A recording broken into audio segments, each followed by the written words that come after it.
Greetings and welcome after a long hiatus to the Mount Rushmore podcast. My name is Jeff, and I'm joined, as always, by my good friends Richard Hello. and Michael. Howdy. Maybe the It's a hiatus soft wasn't one. long enough. Yeah, it needs a higher hiatus. Richard and Michael like to rate and deliberate the most ubiquitous aspects of many given topics, and this How week many is times no am I going to different. shake my head? How many times am I going to shake my head in this? There's so much Nobody can. reprimanding. Hopefully they're watching, but sorry. Oh, let's try it over again. each other. Greetings and welcome to the Mount Rushmore podcast. My name is Jeff. And I'm joined as always by my good buddies Richard Hello. and Michael. Howdy. These two Jamokis like to debate and deliberate the most ubiquitous aspects of a variety of topics, and this week's topic is chosen by Richard. What was it, Richard? It is contractual obligations. Wow. Certainly, we are not contractually obligated to record each and every week, as we've been on hiatus for feels like 3 months. Just life gets in the way. Summer vacation gets in the way. People. I have a summer break written into my contract, much like Johnny Carson in the old days, where he would just take 2 months off. So very similar. Okay. Yeah. Well, it could be like a soap opera where other actors come in and play us. Oh, I love that idea. That'd be great. If we can, Jeff, if you can pull that off, if we can recast the show. Can we get the guy that used to play Stefano Demero from Days of Our Lives to come in? I mean, he's dead now, but can we get an evil Stefano to play my role? Evil podcaster. Jeff looks like Jim Neeb. Jeff looks like Jim Neeb. Stefano, I don't remember that. Was this Days? He's like the big bad. He was the villain, yeah. He was basically the guy that was like the evil pulling the strings behind the scenes that would capture what's her name's character? The Deidre Hall. Deidre Hall, yeah, he'd capture her and make a clone of her or make a robot body of her, or like he was in love with her, and then the cop guy would come in and rescue them eventually, and sometimes there were witches. A soap opera. I'm being played by Victor from Young and the Restless. So if I suddenly have a Scottish brogue, you know why. Was Deidre the one who's? Oh yeah, she was Electra Woman. Milena, right? Was that her? My goodness, we are going back to 1995 and before, as we should. Yeah. The world is still too crazy these days. Behind the scenes, let's pull the curtains back a little bit, open the kimono.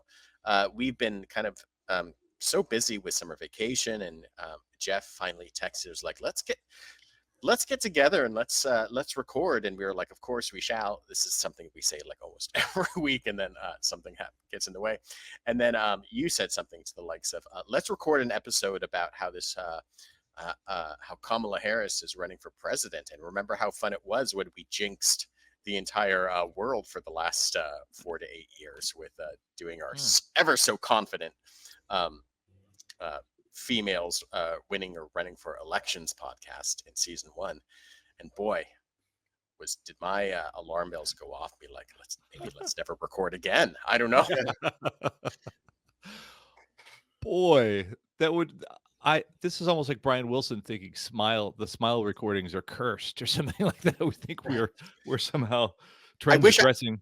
I'd like to think of myself as not a suspicious person, but I am very deeply suspicious about some things, and that might be one of them. Oh well. Courage. Let's show some courage. Yeah. So contractual obligations. Why did you choose it? Yeah. Because I was thinking about one of the choices that I'm going to make, and I'd been reading about, and I also had been reading about some movies, and I think one of them was Sunset Boulevard. Although I have to go back and double check; it didn't make my list. I think I was reading about Sunset Boulevard, and I think somebody I want to say that Billy Wilder was contractually obligated to make a different movie, and then he got out of it, or there was some weirdness about that, and it got me thinking about like old time Hollywood and how people were locked into the studio contracts, and so oftentimes they wanted to make a movie but they couldn't because they were locked into something else, or they were forced to make a movie that they didn't want to make. And then that got me down the rabbit hole of more modern examples of that, and I found some fun choices. Awesome. All right. Well, this is great. All right. This is great. I love it because we haven't talked about this beforehand. So it's really, this is Richard, this is on Jeff's shoulders to make sense of what we're talking about, because I feel like I might have gone a little light in the obligation part, and I feel like you're going to slam me for a few things. But hey, I'm not the judge. It's like spring training. We've been off all summer. Yeah. You know, it's like preseason football. You've been off all summer. It's like a preseason episode. It really doesn't count. All right, Richard, start us out, because Michael seems woefully underprepared. So. That's fine. I don't mind. I don't mind doing this, because maybe we'll have a similar choice anyway. Sure. My first one is Van Morrison, and what is known as the contractual obligation sessions. This is mine as like, it's funny. This is mine as like a addendum to another one. Okay. Okay. Which is mine is an addendum to Prince's contractual obligations to Warner Brothers when he became symbol / his kind of slave persona. But I had a whole thing written about Van Morrison. But go ahead, please. Awesome. So basically, in the late '60s, Van Morrison, after he left them, signed a kind of tenuous, not very well read or thought out contract with a Bang Records, which was run by a guy named Burt Burns. Hello. Love it. I love it. That's Bang Records ringing in right now, saying Bang Records. you owe 36 podcasts to them right now. Exactly.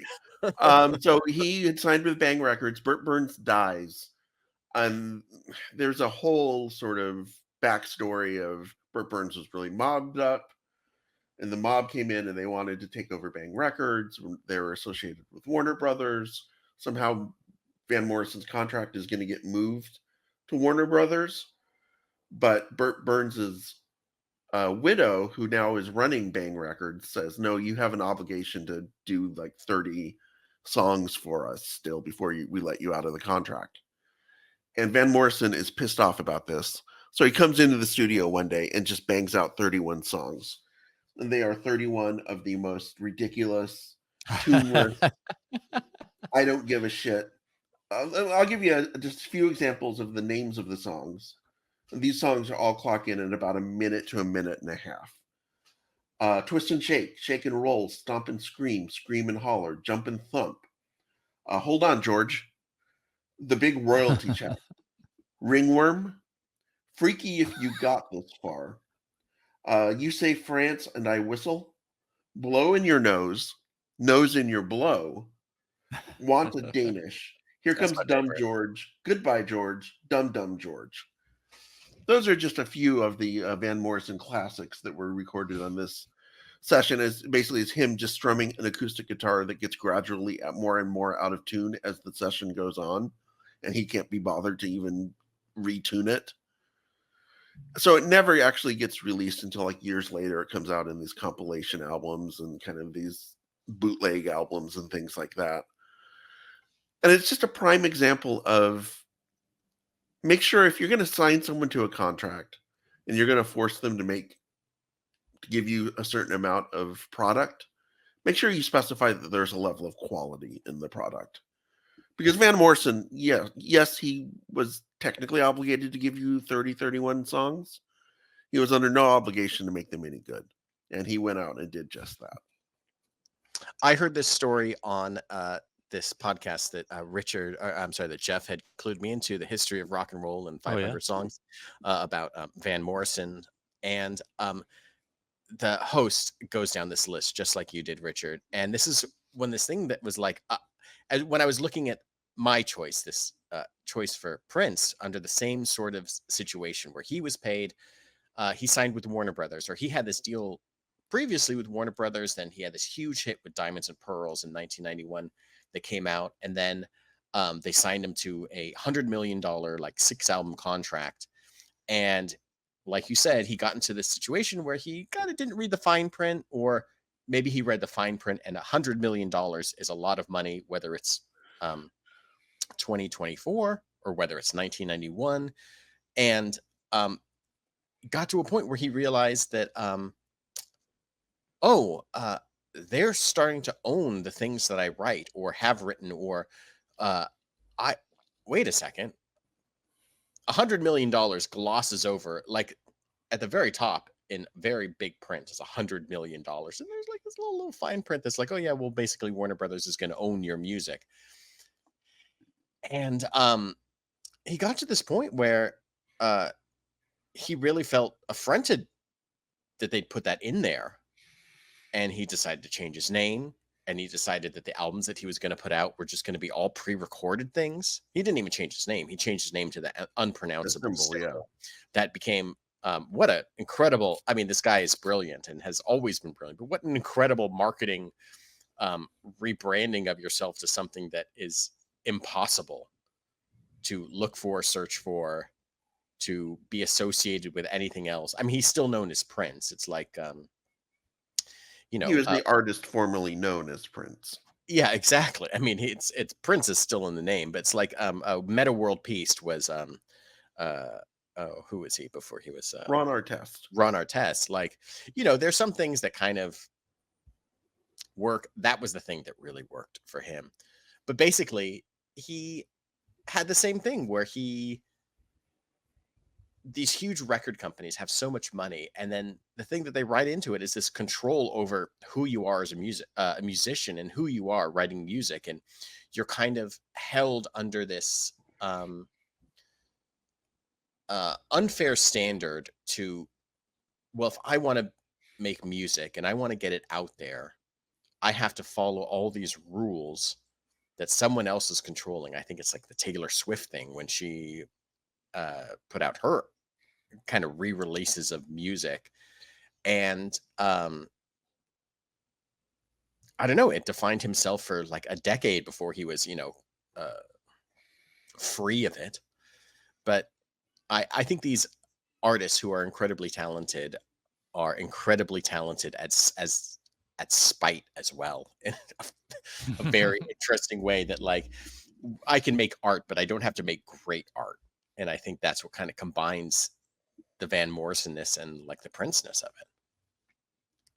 There was an interesting component to the, of course, this would be part of the conversation that a record company would want to have. Well, what's interesting is, like, if we think of other commodities such as toys or Kleenex or something like that, the music labels as industries, it seems so quaint to think of the fact that we would think that they would somehow be artist friendly or consider their artists as important or Right. treat them with care, when it doesn't behoove them to it. Just like it doesn't, anybody who's manufacturing and selling and distributing something, you don't want if it's a product to them, just like if it was our you know. So and was one component of that story was Prince felt so put out by other artists who were eclipsing him in the media at that moment, that contract, that $100 million, was something he was fixated on almost at all costs. Like, he wanted that $100 million. And I think Warner didn't want to even give it to him. So it was a point where they were just like trying to justify giving this guy who they thought had finished writing his hits. So in a way, it was kind of be careful what you wish for, because he was trying to be the guy who in the papers was getting $100 million. So it's like, well, I think there's this huge ego thing that happens with anybody that signs these sorts of contracts, and especially with let's say athletes that sign these like huge contracts, like these I'm going to use football players for example, who sign, like, they're making you know, $300 million over 7 years. I'm randomly choosing a number and a time of years, but they want to get that number out there in the public, right? They've signed for $300 million or $450 million for X amount of years. Well, not all of that's guaranteed, right? Maybe they're guaranteed for 4 of those years for $35 million a year, and then they can be cut or traded or whatever.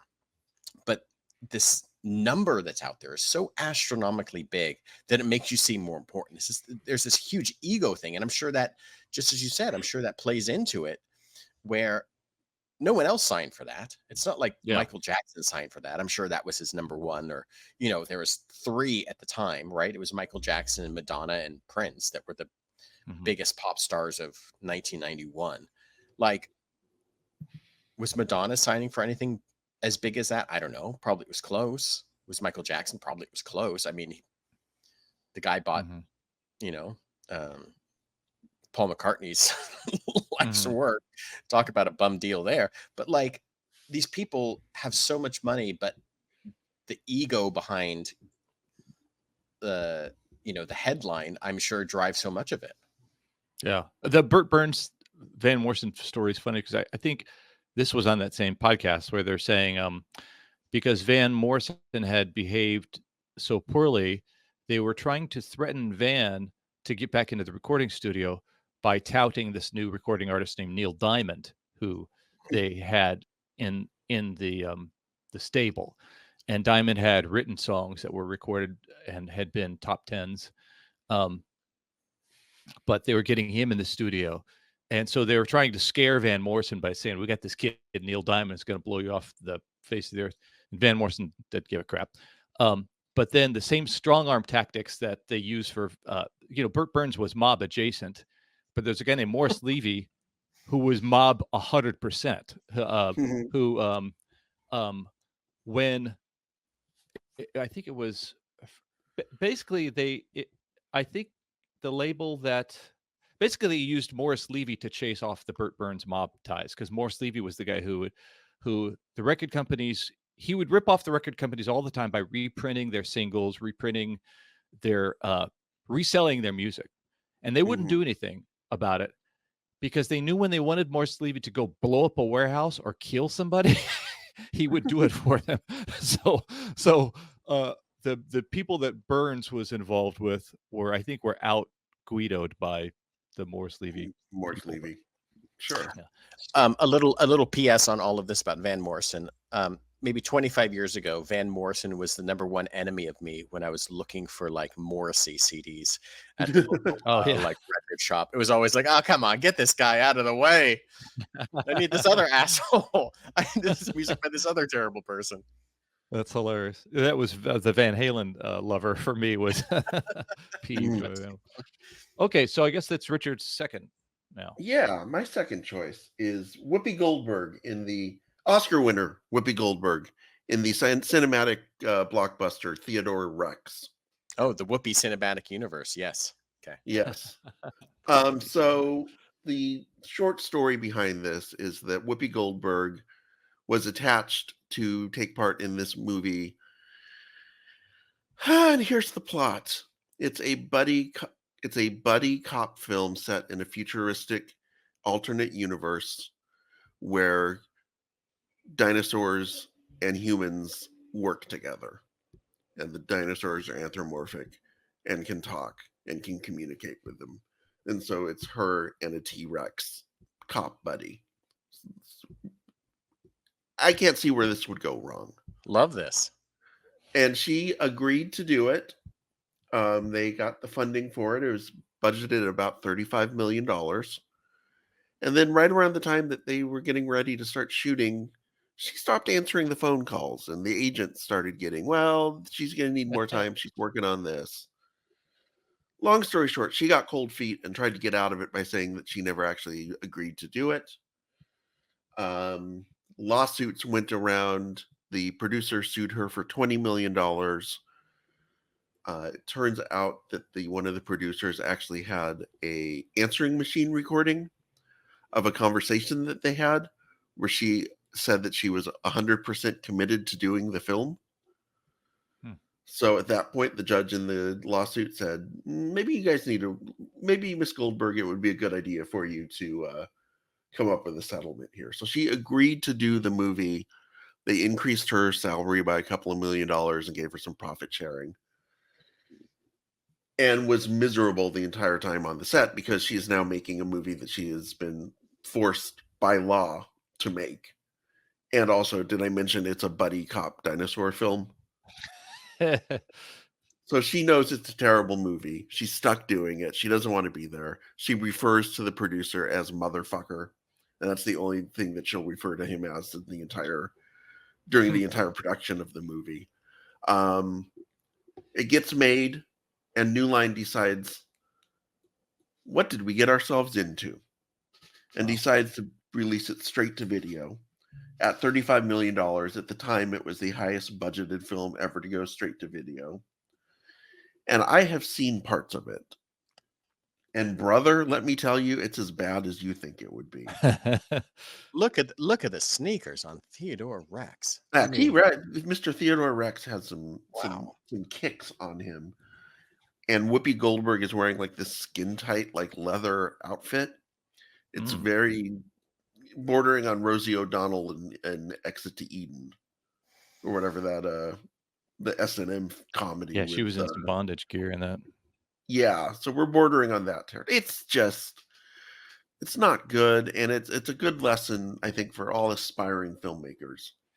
If you have to sue your star to be in the film, maybe you're not going to get the best performance. Wow. I love it.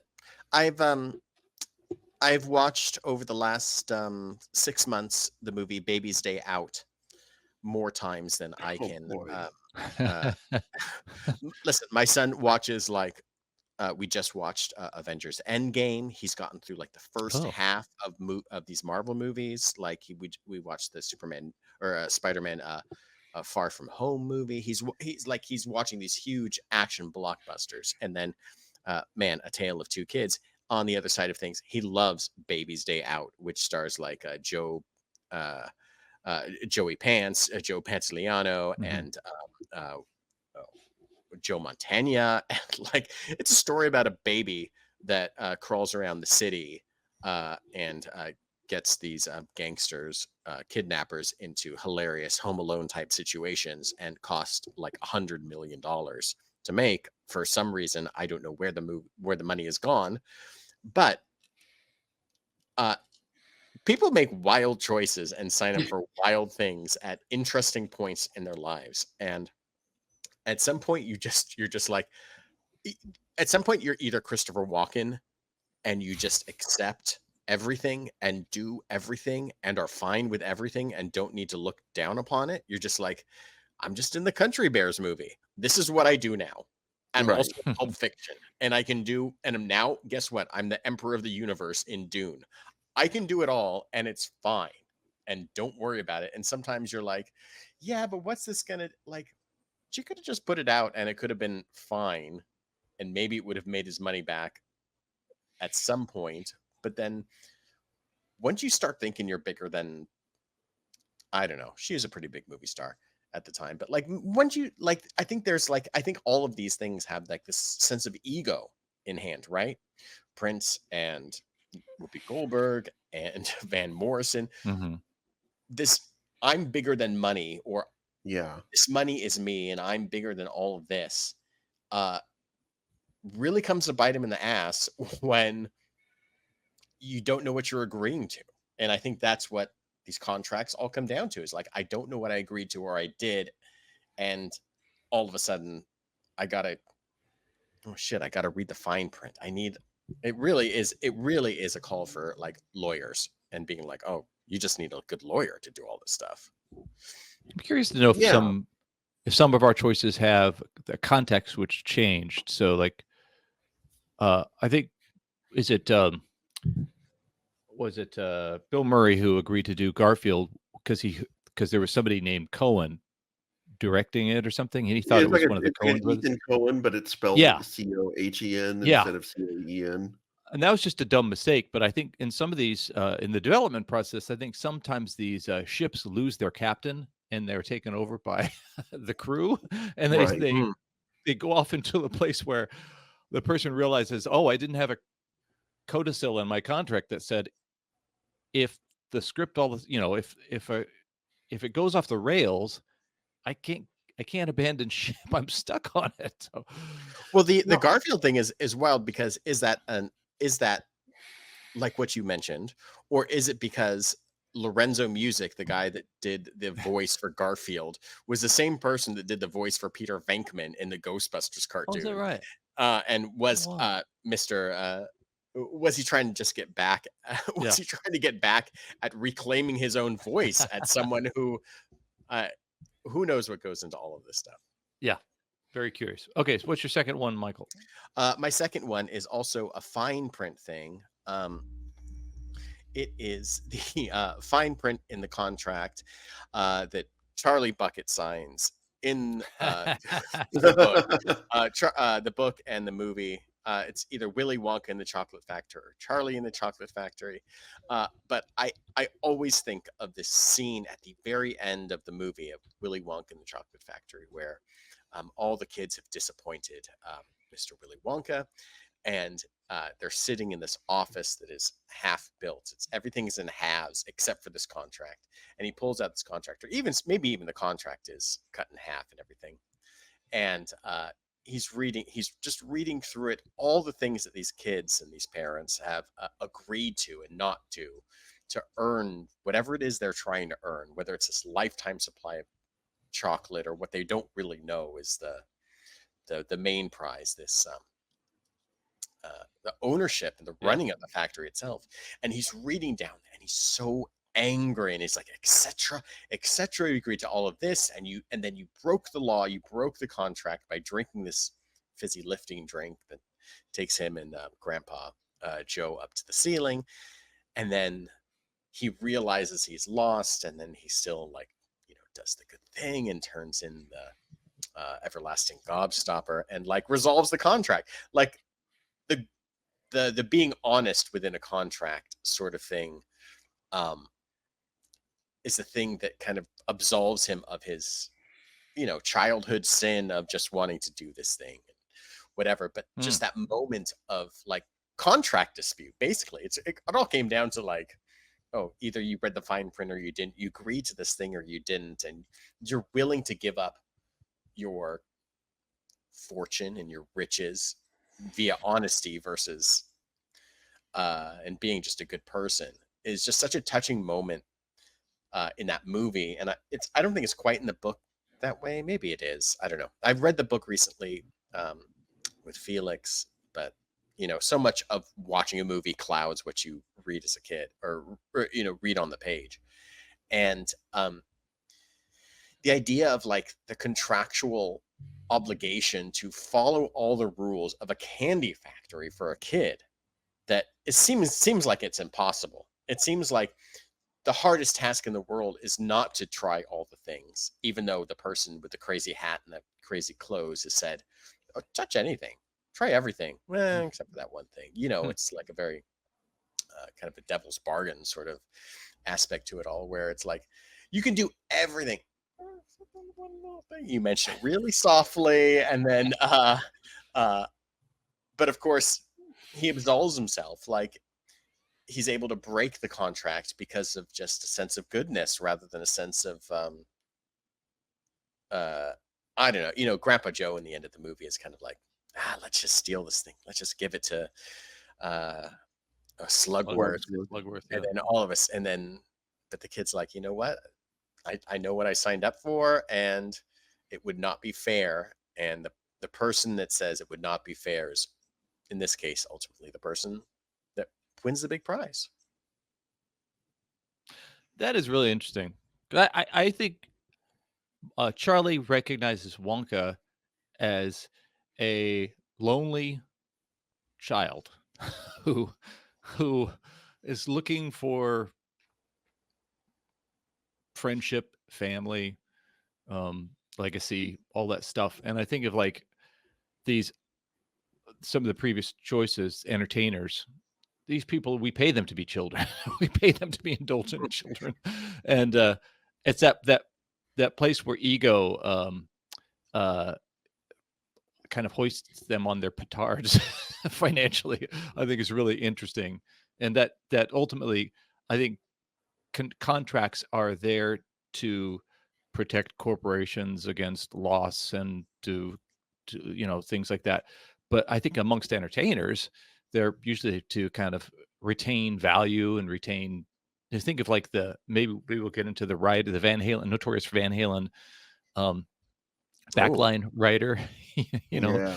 how if you hear David Lee Roth talk about it, he was basically saying, in that era there was so much cocaine and corruption that 9 times out of 10, nobody did anything, with your writer. Nobody took care of bands. Your name would be misspelled on the marquee. All this stuff would happen. And he was saying that they were touring with 100 tons of stage gear and stuff like that. They were worried, was it going to fall through the stage? I don't know. David Lee Roth was really worried about that, but he's basically saying they had all of this stuff that needed to be taken care of by promoters, and there was so many corrupt promoters out there. So he said the Brown M&Ms thing was a way to find out if they were paying attention to details. So it's like the thing that they do with I've heard colleges start employing this kind of anti-AI sort of thing where they write all this stuff and they put like this little metadata in there. So they have these kids that are in college and they copy and paste and search for this answers and search how to write this thing. And then halfway through their answer about, the Napoleonic Wars is a big like aside about like how Garfield loves lasagna. And they have these little like hidden things in there about like, well, yes, you have to write this thing about Napoleon and, attacking Russia. But also, can you throw in like, just Garfield doesn't like Mondays? And like spiders and these things to kind of catch these kids that don't, that are like trying to game the system. Oh, it's funny. It's funny. There's one thing, speaking of like these big rock and roll bands that just came to mind. The cartoon from the kind of early 2000s, mid 2000s, Metalocalypse, it's all about these 5 like death metal guys that are part of this band, Death Clock, and they're all good at like 2 things. They're good at like writing this death metal and playing this music, but they're also good at like contractual obligations. So people always like try to like screw them over, but they're like very succinct. They have the glasses that are down like upon their nose, and they're like, yeah, but I see what you say right here. But like this line we got to strike out. Like they're like total idiots that can't like go grocery shopping, but they can like play death metal and then they can argue their contracts, and that's why it's like super successful. All right, we're at halftime. I'm going to implore you to download, rate, and review episodes of our podcast, to go on and share the podcast on all your social handles and things like that, if they haven't all been taken over by other squatters or anything like that. We want you to suggest future topics. We'd love to have you as a guest, perhaps, on the podcast. So those are the things we'd love you to do. And then, Richard, what's your third? My third. Okay, I'm talking about the 2000 film The Watcher, with James Spader, an FBI agent, being taunted by a serial killer played by Keanu Reeves. Nobody remembers this movie for the movie itself. It's not a very big movie. It kind of came and it went. What is interesting about it is how Keanu Reeves came to be part of the film. So it was directed by a guy named Joe Charbonic, who had directed a lot of the music videos for Dogstar, which was Keanu Reeves' band that he was in, kind of as a part-time bass player and sort of his Bacon Brothers moment, I guess, or whatever you want to call it. And apparently, Joe Charbonic forged Keanu Reeves' signature on a contract to star and to be part of this film. I love this. And Keanu Reeves decided that instead of getting in a long, drawn-out lawsuit about it, he would just go ahead and do the movie. Wow. Oh, man. Which is probably the laziest thing you could possibly imagine. That's something I would do. And because I am someone who is very conflict averse. Mm-hmm. But even for me, this seems like I might step in and say, wait a minute. And according to the contract that he signed, he had to do it for union scale, even though his co-stars were making like $1 million and got some profit sharing. And eventually the movie, I think it was Universal who distributed it, came back and kind of reworked his contract so he got more money. But they also inserted a clause in his contract, Universal did, that he couldn't discuss the terms of how he got forced into making the movie for 12 months after the movie came out. So he basically had an NDA against himself. Like, so while the movie was actually out in theaters, he couldn't say, "Oh yeah, I was tricked into making this movie." I love this. Like, this is such a good like mensch moment of, or like a sense of foresight. Like, I'm gonna go film this movie for what, 60 days, maybe 3 months. I don't know. You know, however long it is. Yeah. Movies seem to have such a kind of up and down production scale these days. You can go to a movie and you can go to like Georgia and be in a Marvel movie and film for 10 days and be in 80% of it, or you can be on set in, you know, Bruges filming for 3 months, and it's like I don't know, but like, what an interesting, just like, I'm just gonna write it out. I'm still gonna get paid several $100,000. I still get to make a movie. I still get to do these things versus spending the exact same amount of money in court with a lawyer. And I don't know, I get to hang out with Marissa Tomei, James Spader, and like, maybe the movie's better than I know. We should sign, which means we should sign a contract for Keanu Reeves to come on. Let's get Keanu Reeves on the podcast. Is what I'm saying. Since we're recasting the podcast already, if we're already recasting it, yeah, Michael, we can get Keanu Reeves to play you. Do you think he was doing it to? Oh, was he doing it to help out his buddy? Do you think? Like, he made a mistake. Yeah, I think there's probably an element of that. Like, he didn't want to screw the guy over too bad. Yeah. That's funny. I don't know the details about why the contract was forged or what the recriminations was. He had to work with the guy as the director of the film.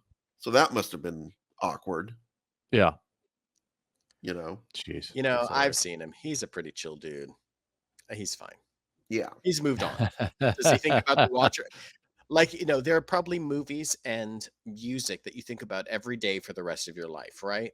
Like, when you are a star to the extent that Keanu Reeves is, does he think about the Matrix every day? Is there an aspect about the Matrix that comes into his life every day, or a Bill and Ted sort of thing?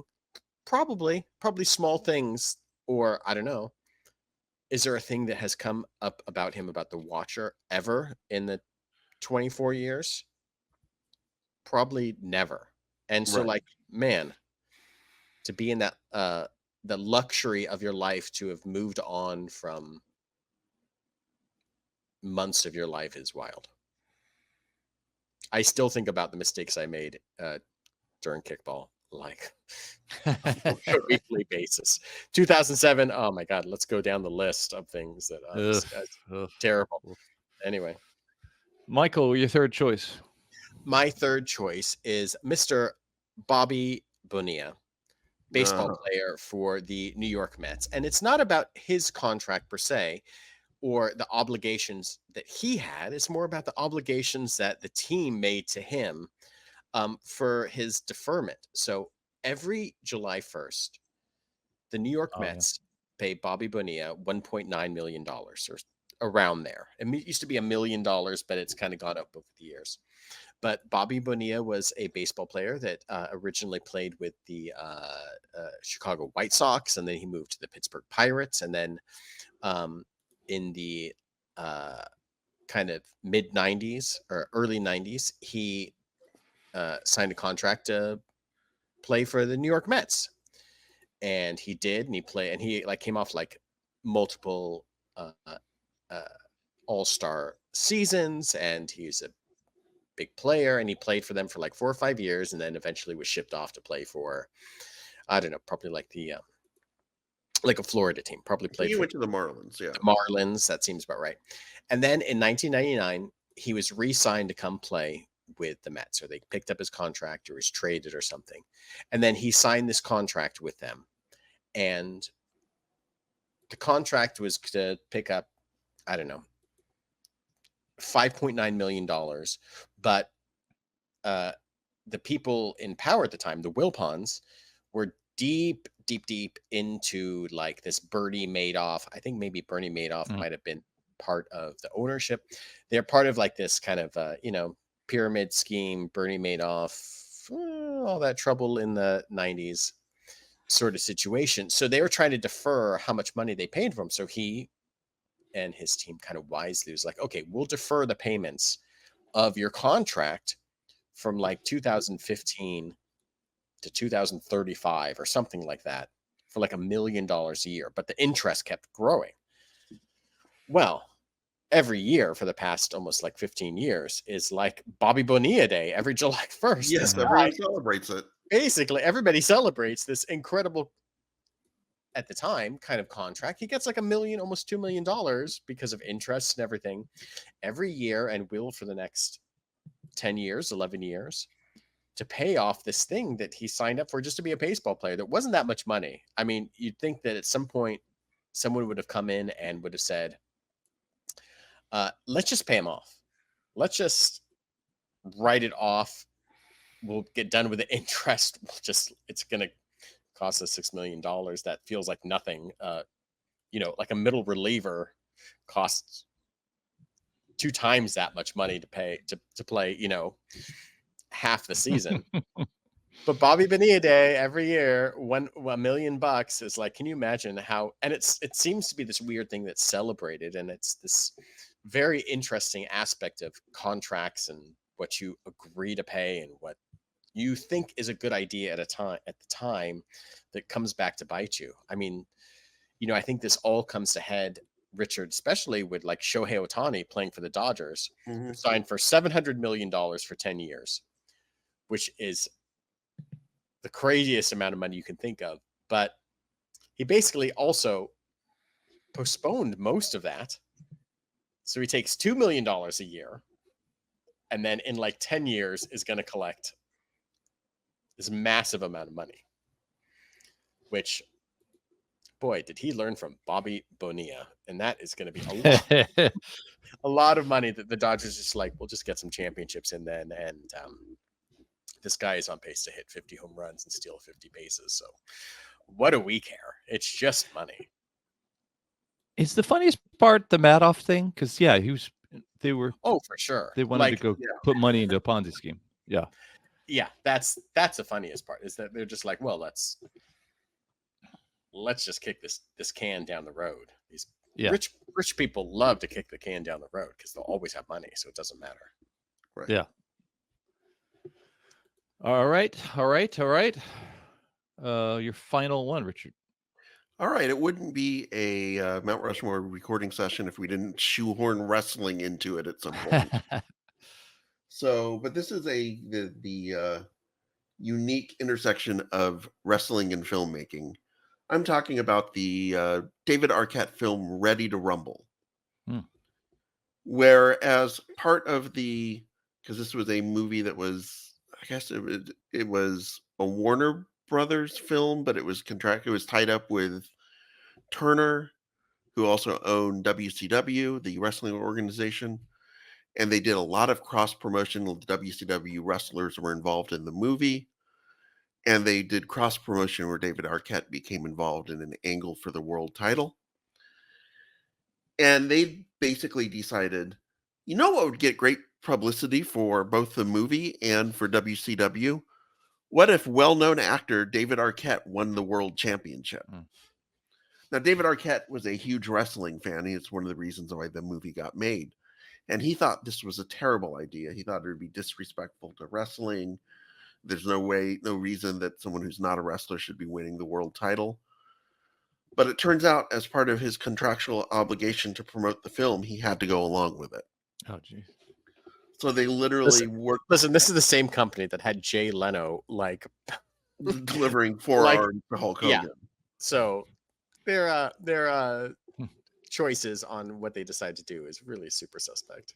Yeah, so they basically worked an angle where it was a 4-way match, and Diamond Dallas Page knocks out Hogan, I think it was, or I can't remember who the heel was. Might have been Kevin Nash. And then David Arquette, who has been knocked unconscious basically at this point in the match, drapes his arm over the guy and gets the pin and wins the title.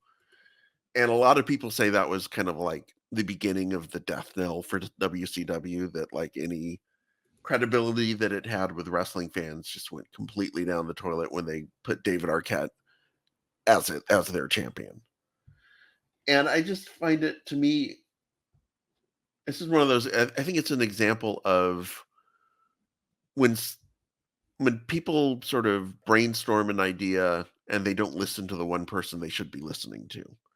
David Arquette, as the wrestling fan, is the guy who understands how this is going to not go over very well. Tries to speak up and say, I don't think this is a good idea. And he's basically told, get back in your place. You're going to do this because we say that you're going to do this.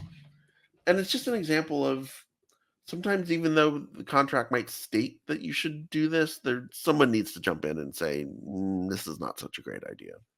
I love when the newbie, like the idiot in the room, is like, I don't know about this. It's like just starting a new job and someone's like, all right, well, you're in charge of product development, and you're like, where's the lunchroom? Yeah. I can't do that thing. Mm-hmm. Do we have bagels on Friday, or is that like not a thing we're doing here? Or what kind of cream cheeses are available for the bagels in the lunchroom that I don't know where it is? And you want me to do this thing? Yeah, that's great. I mean, lovely choice, Richard. I love the aspects of WCW where these people just got so over their skis on what they thought was wrestling, what they thought was interesting about wrestling, what they thought was like, and like they're competing with this other company, right? There's this huge like war between these two companies. It's the Monday Night Wars. Professional wrestlers for one company and professional wrestlers for another company, and they were trying to get 1 million people to watch them every week or whatever it was, this war. I love this aspect of this actor coming in and being like, this isn't good for anybody. And like, yeah, we don't need to listen to you. You're not part of wrestling. It's like, yeah, I'm not part of wrestling. That's the point. Don't do this thing. This is bad for me. This is bad for you. And I love it. You know what I also love about WCW is they had RoboCop come out and like wrestle a match. Yes. So like they've had like ideas. It's like the Universal Studios monsters came out and were just like, we've got to get the Mummy in a match. When is Gilman gonna come out and like team up with Frankenstein for like the tag team championships? We gotta get this going. Well, that's what I think is funny about it. Is like there are things that you like. They've sold out so many times. Integrity was never part of the formula. Yeah. So at some point that this little, Arquette is like Charlie Bucket. I feel like I know in my heart what's right. Right. And get out of here, kid. Do you realize how corrupt we are? We've all sold our wives and grandmothers and sisters over and over again. That's so funny. That's so funny. Yeah.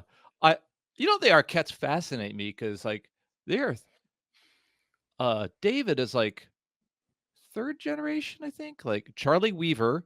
Mm-hmm. And then was it Michael Arquette, the guy who was in Waiting for Guffman?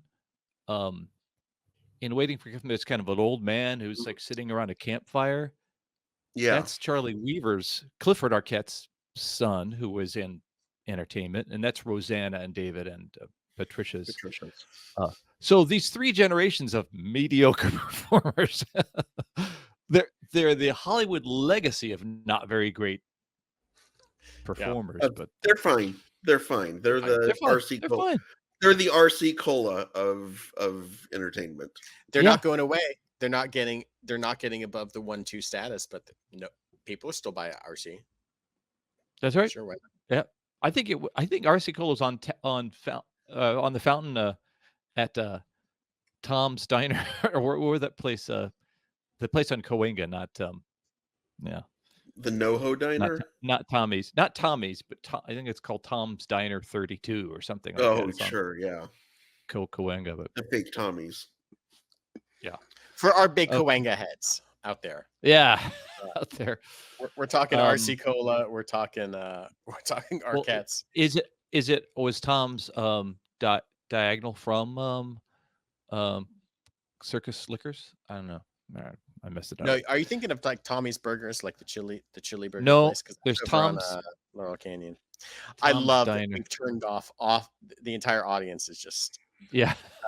Paul Lurie, who is listening to this. Thank Yeah. you, Paul. Yes. Do you remember going to a Tommy Burger and getting a chili burger? Probably not. That's not your deal. A chili burger with like the chili is like seems like it was thinned with flour or something like that. Yeah. So Michael, you wrap it up here. Okay, I'm going to go back to music, and I want to read from a Twitter. I'm sorry, an X post recently that I saw that made me think about this, and it was. Devil Went Down to Georgia is fascinating to me because it's so American. In any other culture, it would be a cautionary tale of hubris and fooling the demonic. But in America, Johnny actually is just better than the devil. It's so American.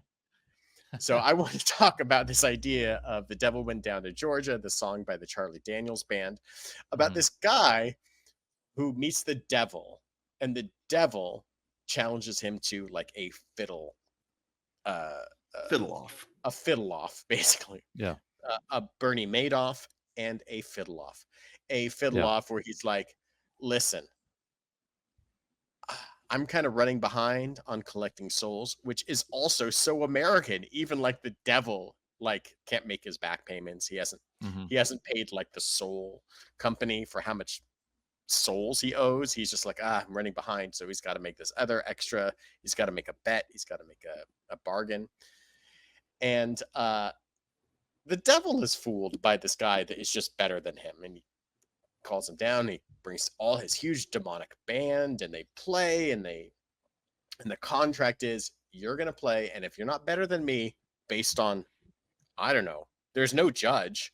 There's no like are the demons? Yeah, there's no panel. The voice isn't out there.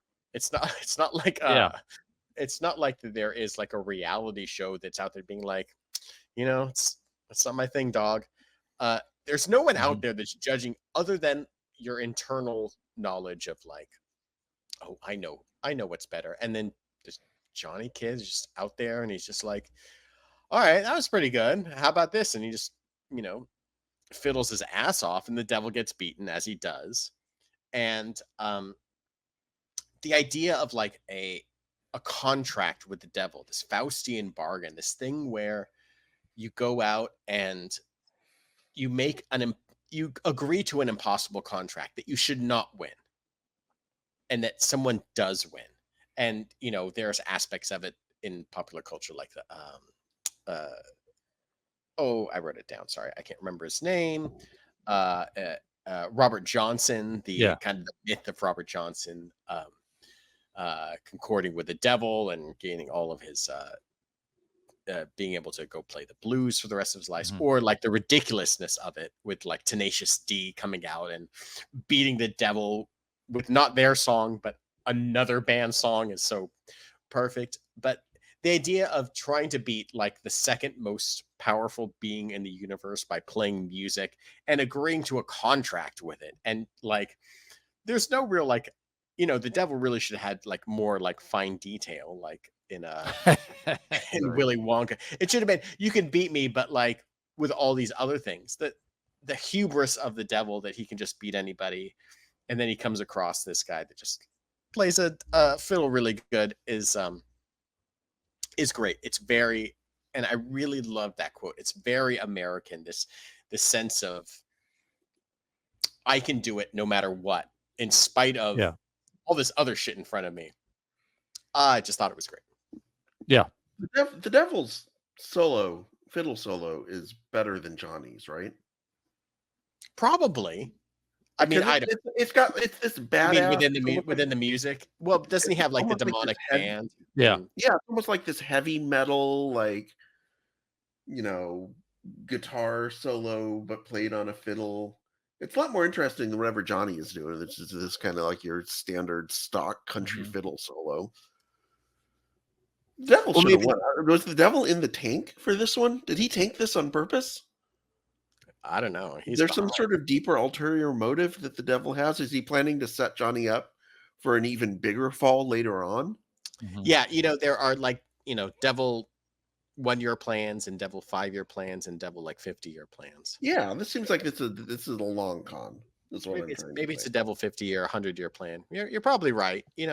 He's lived a long time. The Devil, they've done stuff. And what's Johnny going to do with a golden fiddle? It's heavy. Yeah. I feel like he's like those kids who got their ride pimped by Exhibit. Like that car's just gonna get stolen. Like you live in the hood. I love the idea of a Sylvester Stallone and an Arnold Schwarzenegger playing like Johnny, like the only person capable of lifting up this solid gold fiddle. Like I'm going to play this fiddle and just no one else can do it. I mean, maybe that's the Devil's bargain, right? It's like he's given this solid gold fiddle that this guy cannot possibly move. And then this guy gets murdered for it because he's sitting there on the side of the road trying to move this thing. And then he gets killed anyway. And he's like, well, I gave you a solid gold fiddle. What did you want me to do? There's a great book. 150 pounds. I mean, sorry. Called how the Occult Saved Rock and Roll. And especially like a lot of the blues stuff comes from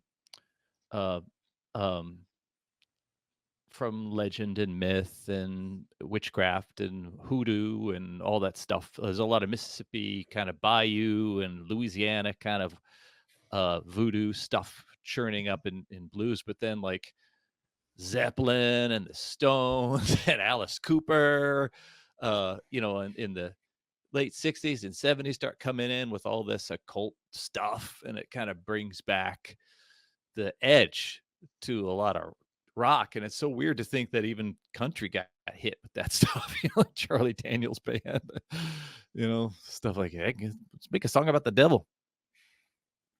Kick ass, guys. We're back. We're back. We're doing it. Woo. We're doing it.